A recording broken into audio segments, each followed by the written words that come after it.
not eating is not a good idea, for obvious reasons. But the thing also about not eating that gets you in trouble is that it's the same thing as dieting. So the thing to keep in mind is that you want to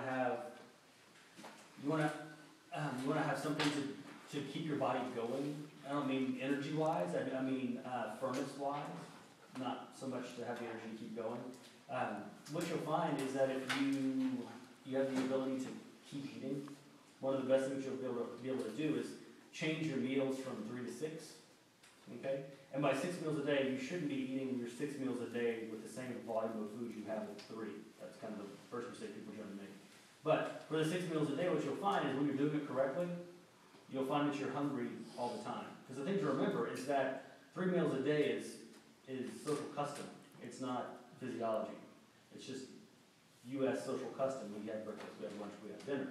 We don't think about it, and we have this connotation of the word snack.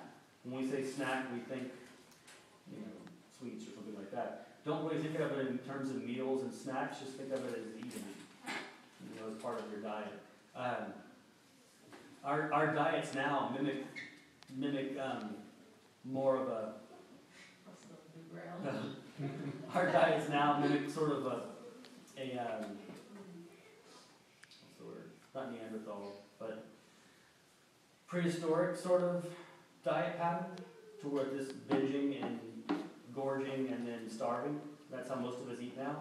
And if you're going to binge and gorge, like you have a little spear and you take down the brontosaurus, and you eat half the brontosaurus, it's good, because then you're not sure how much you're going to have to eat, and so you gorge. But then you spend the rest of your time, what do you spend the majority of your day doing if that was you?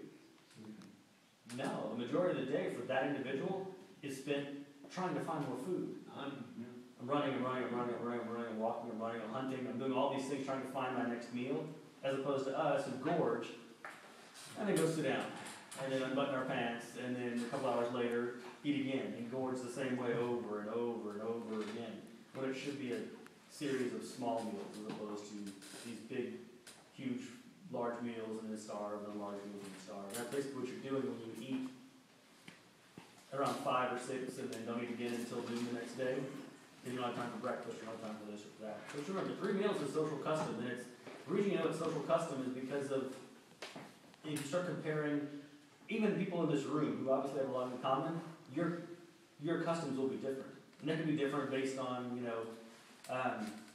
the time that your kids are in class versus when your kids are in class here. If one person has a class here at 5 to 5:30, one has 6 to 6:30, and they change the time when dinner is going to be eaten. It can change based on, like, my wife's parents.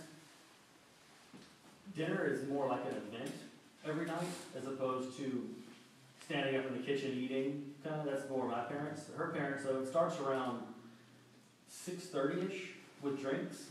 And so you have that, and then there's lots of, about an hour and a half of drinks and talking and meal preparing and stuff like that. And so you wind up eating 8:30 or 9, say 9ish.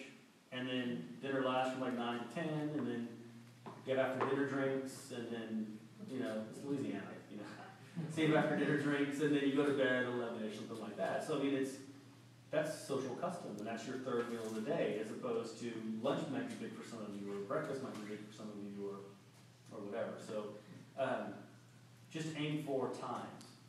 Eating